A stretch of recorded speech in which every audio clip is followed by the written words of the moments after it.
Magandang araw sa lahat, welcome po ulit dito sa atin channel ang Biyahe y Komida. Maraming salamat sa lahat ng nag-subscribe indeed. Punta tayo sa atin topic, August 2, 2025.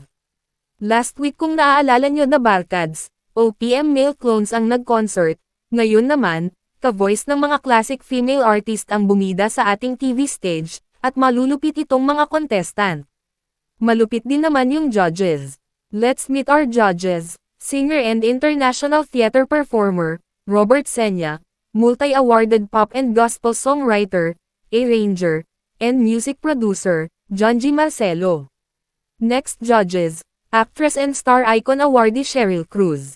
Singer, songwriter, and the acoustic king of the Philippines, Paulo Santos. TV personality and the Philippines inspirational diva, Jamie Rivera. Member of Philippine rock band, Asin, and Pinoy rock icon Lolita Carbon. Singer and member of the legendary OPM group, Apo Hiking Society, Buboy Garevalo, sila ang mga naging judges for third grand finals, of the Clones Ka Voice of the Stars. Kung gaano kabigat yun naging competition, mas mabigat ang mga judges, ang unang sumabak sa kantahan ngayong grand finals, sa ka-voice ng mga classic female artists. Ang naging basehan naman ng mga judges kasama ang official score tabulator competition. Nandyan si Senior Manager Miss Menchi Menjola, and Senior Specialist Miss China Matriano. Ang unang clone natin from Antipolo City, Ryan Soniza Salvas, ang ka-voice ni Sue Thompson. Sumunod, ang clone na pambato ng Quezon City, Luz Viminda Piedad ang ka-voice ni Shirley Basi. Next, ang clone ng Pasig City, Jean Jordan Abina, ang ka-voice ni Karen Carpenter.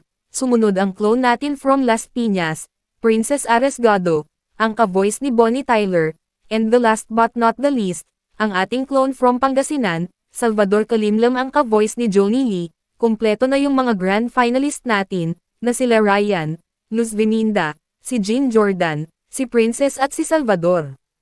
At ang mga judges, ay sina, Mr. Robert Senya, si John G. Marcelo, Sheryl Cruz, si Paulo Santos, si Jamie Rivera, si Lolita Carbon at si Boboy Garevalo. At ito ang naging criteria for judging, voice quality and hawig dun sa singers. 80%, audience impact, 20% for a total of 100%.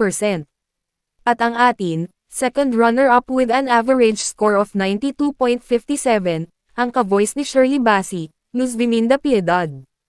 At ang first runner-up na nakatanggap ng 30,000 pesos, with an average score of 92.71%. Our first runner classic female clones grand finals is, ka-voice ni Bonnie Tyler. Princess Aresgado, mga makakasamang singers sa Lunes. Mga ka-voice naman ng foreign rock and rock artist, ang maglalaban sa qualifying round ng The Clones Ka Voice of the Stars.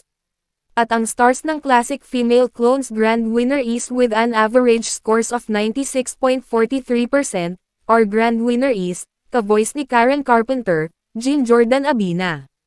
Congratulations sa lahat ng nanalo, abangan natin sa Lunes ang mga, ka-voice naman ng foreign rock and rock artist para sa qualifying round ng, The Clones Ka Voice of the Stars. Voice quality and hawig dun sa singers, 80%. Audience impact, 20%. For a total of 100%. Eto na! May we get the result from our official tabulator of PNA Grant Thornton Accounting and Consulting Firm.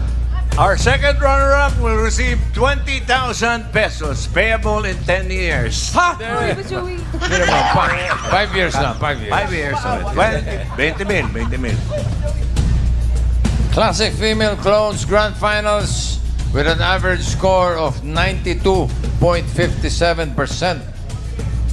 Our second runner-up ay ang ka-voice ni Shirley Basi, Luz Viminda Piedad. Ito naman, our first runner-up will be receiving 30,000 pesos. Oy! With an average score of 92.71%. Our first runner-up, Dikit, ha? Classic Female Clones Grand Finals is Kavoice ni Bonnie Tyler. Princess Alexado. Ito na. To receive 50,000 pesos.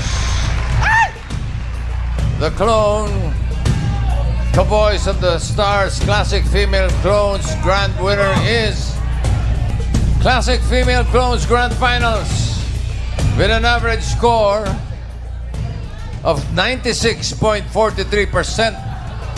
Our grand winner is Kavoice ni